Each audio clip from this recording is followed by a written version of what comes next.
Welcome back. Now it's part 2 of the 32nd Busiversary from Flying Focus Video Collective. I'm PC Peri. Each November, we look back at programs we made for our weekly series, the Flying Focus Video Bus. This is the 4th time we're recording our anniversary show using remote technology, in part because of COVID.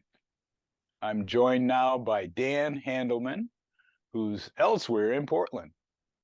Hi again. I want to emphasize how important it is that PC keeps going out in the field to capture video that other people were not recording. Even those protests you may have seen on TV, the corporate news only shows tiny clips while we let our guests speak at length. Topics include climate, war and peace, community organizing, workers' rights, and police issues. The video bus has been on since November 1991. Flying Focus has made over 1,000 shows. Sometimes it's protests, sometimes it's speakers, and sometimes it's interviews. If you want to make a comment, find out how to volunteer, or get other info, grab something to write with and take down this information.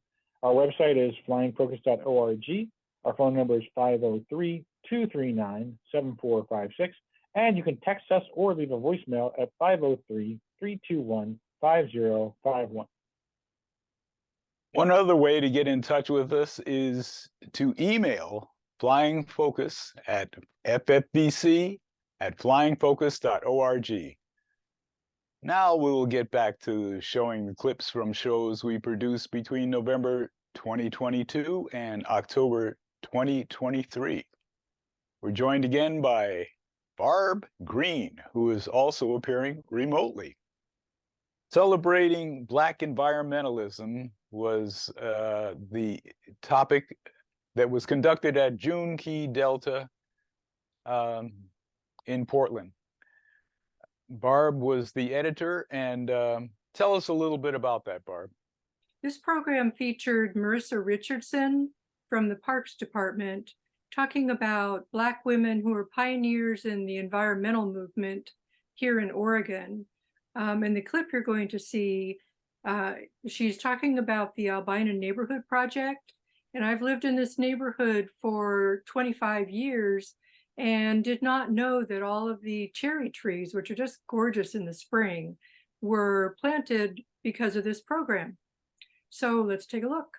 So their goals for this project, they want to address environmental deficiencies and prevent further clearance. And to address this, they developed a really unique partnership with Portland General Electric, PPL Electric Utilities, and the Portland Development Commission, the very same PDC that worked against Ms. Vivian Barnett and her Green Fingers project in the previous example that I gave. This is actually a picture of where houses had been cleared to create I-5. So you can see, just cutting the neighborhood in half, really. Yeah, so the neighbors came together and they had, they were gonna renovate houses, clean up the neighborhood, and plant trees. And in the end, they struggled to find funding on a local level. They found that lenders were not really interested in lending to them. So with the help of the Portland Development Commission, they were able to access federal funds to fund this entire project. So the legacy of this project. First is that over 1,000 trees were planted in this neighborhood. And that was a huge feat at the time, as the city didn't have an organized tree planting process. There was an incredible level of youth engagement, from the Youth Advisory Council to the Campfire Girls planting the first tree. They had youth commonly helped with neighborhood cleanups. And they even had, Albina had its own Albina Youth Corps that would help water trees and help senior citizens perform yard work. Another part of its legacy, again, it's one of the first environmental urban renewal projects in the city's history. It also inspired other tree planting programs that took place in nearby neighborhoods such as Woodlawn, King, and Savin. And even they removed nearly 200 dangerous trees. They planted over 1,000 trees, And they also got 585 homes renovated so that people could stay in them and they weren't deemed as blighted. This is the clip about the climate emergency. That had to do with letting people in Portland and in Oregon know about what is at risk if we don't attend to this emergency. Barb, tell me more details. These are a couple of demonstrations at City Hall, reminding City Hall that we are in a climate emergency and we need to act like it. So let's take a look. I live about 2.5 miles downstream from those tank farms. If there was an explosion, if one of those oil trains derailed and exploded, my house, my home, in addition to the Multnomah Channel, would be one of the first affected. A fire would set the river on fire. It would set my house on fire. I looked to my side and saw a very long line of cars being pulled by one locomotive, and there were sparks flying off the wheels of the cars. Lots of sparks, lots of cars. This morning, you may have seen 100 people outside protesting wearing red. They're now joining us here today. This represents a diverse cross-section of Portlanders, Bike Loud PDX, 350 PDX, Families for Safe Streets, and more. And why there's a diverse group of people and views, we come together that we want safety. We want safety from cars, from dangerous drivers, from oil trains. We want to feel safe in our city, and we demand action from you now. Today I'm here because I learned that the city of Portland's approval of CNET Lux was a backroom deal. The approval of CNET Lux was a betrayal to us all, driven by corporate interest. The evidence is undeniable. I have nearly 1,000 printed petition signatures here to deliver to you all from residents across Portland, urging you to cancel that dirty deal with CNET. Climate change is not a lie. Do not let our planet die. Us all, a few hundred years ago, this land that we're on was under Indigenous stewardship. The Willamette River had many channels. It was a braided river, full of fish and sustaining a diverse ecosystem of wildlife. But with colonization, white settlers stole Indigenous land and began dredging the river, carving it into a straight and deep channel for industrial shipping projects that set up their harmful infrastructure along the river's edges. This led to the building of the cart-based, hyper-policed, capitalist city that we stand in now. A city that sacrifices the needs of the many to benefit the corporate elite. So we're going to talk about labor and the veterans and privatization. You think you're going in and getting coverage by the vets, but maybe they're outsourcing it. Tell us about what you learned through editing it, Barb. Yeah, so what I learned was that privatization is really messing up the service that veterans are getting.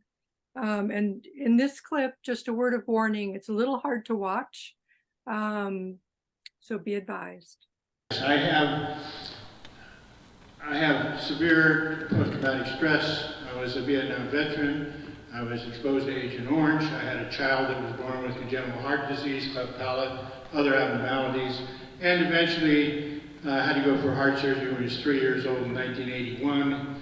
And the surgery took 10 hours. He went into oxygen shock to the brain, 7 weeks in a coma. And my wife and I were both at his bedside every day in those 7 weeks, and we would hold him occasionally and rock him back and forth. And my wife was holding him one day, February 1981, February 25th, 1981. And she said, "He's getting cold. Will you rock him for a little bit?" And I said, "Sure." He took a deep breath and died in my arms. So war doesn't end when you leave the field, the battlefield. It follows you home, and it follows so many veterans, like we were just talking about the veterans who were in Afghanistan and Iraq, faced with depleted uranium and burn pits. They're having the same kind of things, children being born with birth defects. I went all the way as far as I could to talk about, hey, I don't want to go to anybody else. I get my care from the VA, and that's where I want to stay. I eventually, after dealing with, talking to lawyers and other people, they said, look, Dan, just go through it. So I go to the psychiatrist, and what happens is, you know, I start, like you said, I start telling my story, why I'm so upset. I don't want to hear that story. I didn't ask you for that. I said, what the fuck are you talking about? Sorry. That's, you know, that's what veterans do, right? We use the language that we were in that war with, and when we get pissed, we get pissed. And I started that, and she went, I don't want you using that language with me. And all of a sudden, I'm just going down, down, down. I went into a nervous breakdown and could not come out of that depression because of that. She injured me. I had to go to Tacoma to what they call American Lake up there, VIP program for post-traumatic stress for 5 weeks, so I could begin to handle it, be able to come home. That's the kind of stuff that happens to veterans when they're being jobbed out to some of these other organizations that aren't prepared for it. Medea Benjamin is in town, and she's speaking about negotiating for peace in the Ukraine. It was a good audience. There was even a little international input to the issue. And Barb, tell us more about the details. Yeah, so Medea Benjamin from Code Pink, she talked about the history of relations between Ukraine and Russia before the invasion and the importance to the environment and humanity of negotiating peace, which seems to be something that our leaders don't even want to talk about. So let's take a look. The future of humanity will really be determined on whether we can learn both to settle our differences peacefully, and it will be determined by whether we can take what is now about $1 trillion of our tax dollars going every year to militarism, and we can put that instead into confronting the existential crisis that we face with the climate. That is what the young people in the world are demanding what we do. That's what environmental movements all over the world are demanding that we do. That's what the people of Pakistan are calling on us to do. The people of these small island nations calling on us to do. And so I just want to leave that as, well, we might feel confused about where we stand today. And we might feel that once again, we're kind of on the fringe in calling for negotiations and a ceasefire.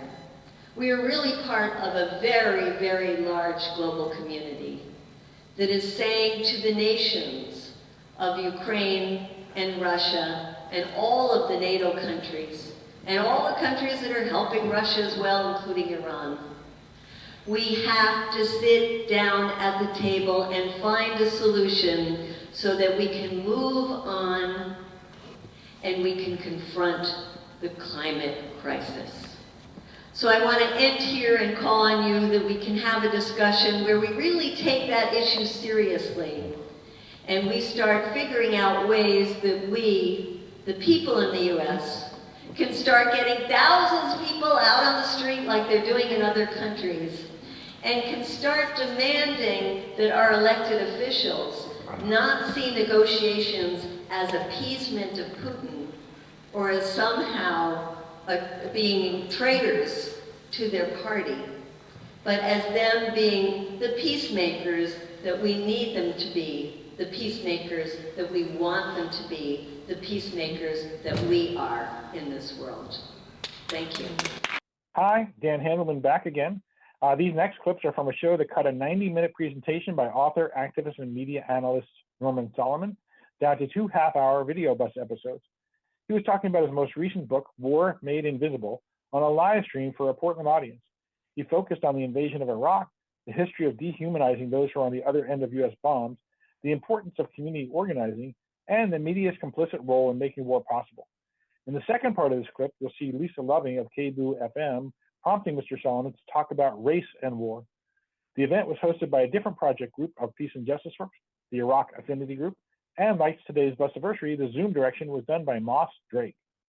It all lends itself to saying that when America kills people overseas, including civilians, oh, sorry, that's unfortunate. We didn't mean to do it. Not a big deal. That's what it all boils down to. I mean, a clear example, most recently, in terms of a very particularly horrific weapon, is that when Russia invaded Ukraine about almost a year and a half ago now, there was a lot of publicity, front page in the New York Times and elsewhere, that the Russian forces used cluster munitions, which are horrific. They explode these what are called bomblets horizontally. They shred human bodies, notorious for killing civilians indiscriminately. And quite properly, the New York Times described how horrific that was, without, as I document in the book, mentioning that the United States exploded 1.8 to 2 million cluster munition bomblets during the US invasion of Iraq. How racist is our international war machine? Can you talk about that? It's camouflaged. So there's virtually no discussion of systemic racism, even though in the last few years, especially after the police murder of George Floyd in Minneapolis, there has been in the mass media more discussion of systemic racism.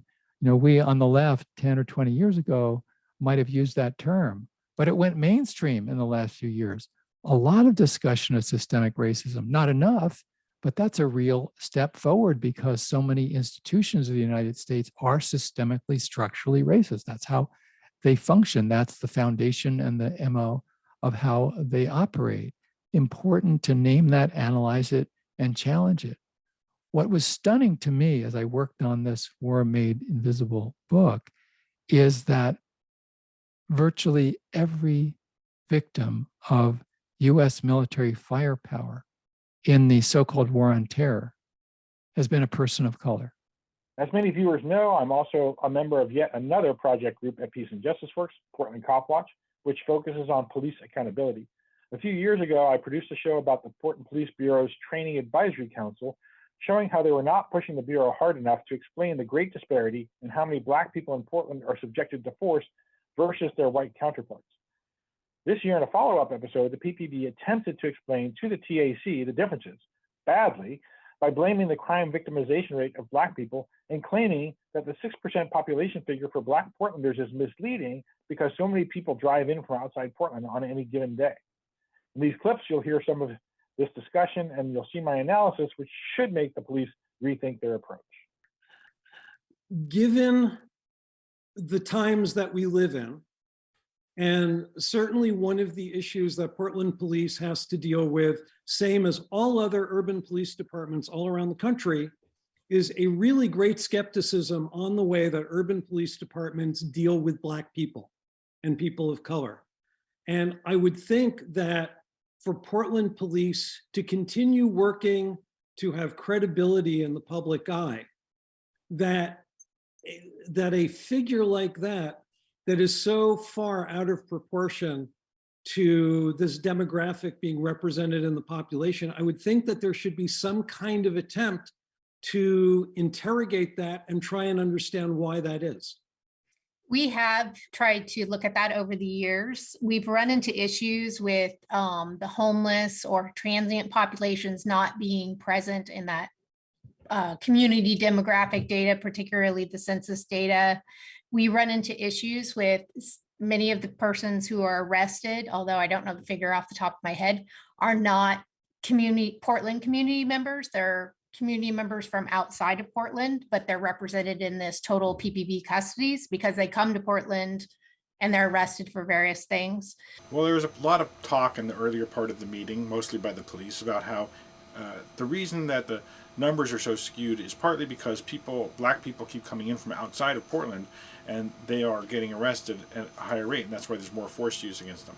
So let's just take a look at that analytically.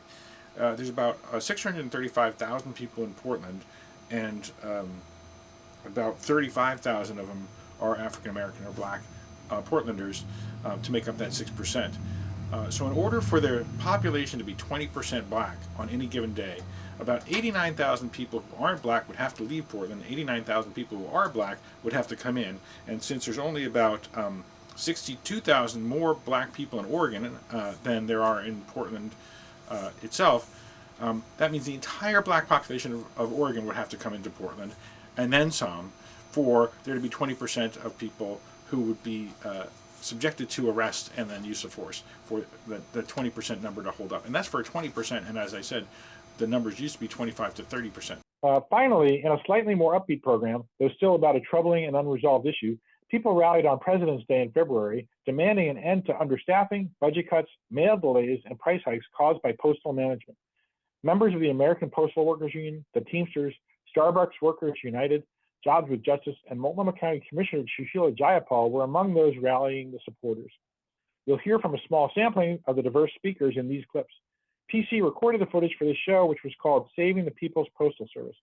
I chose for the last clip a rousing rendition of Solidarity Forever, sung by the crowd.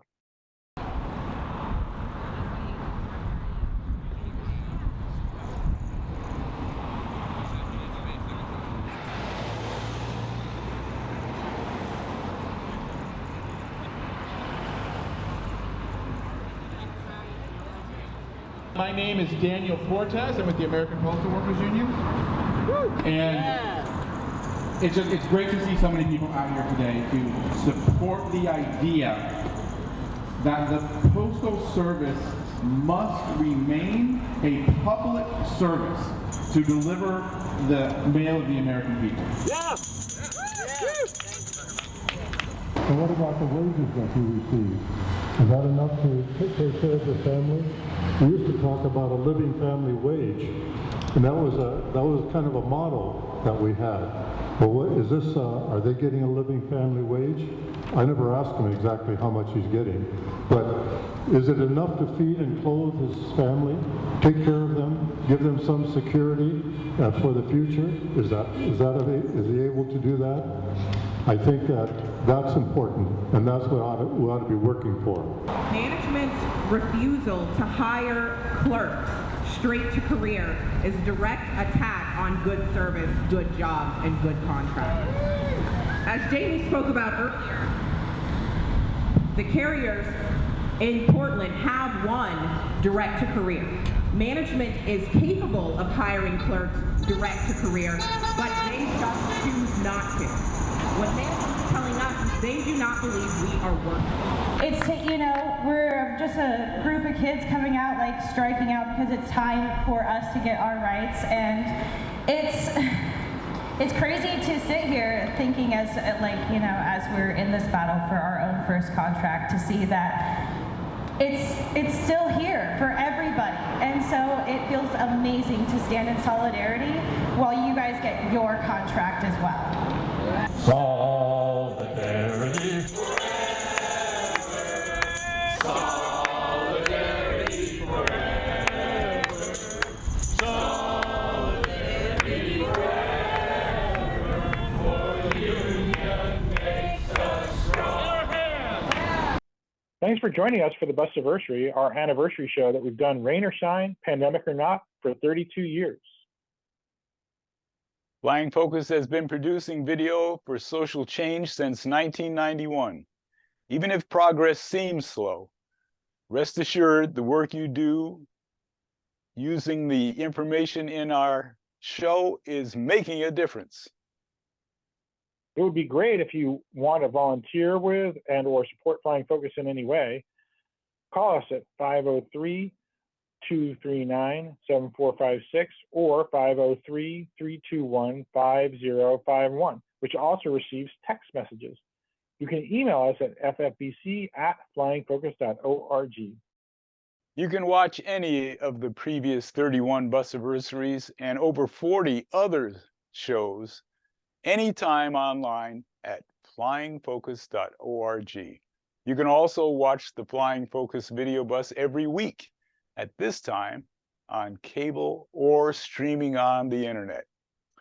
Thank you for being here with us. See you next time.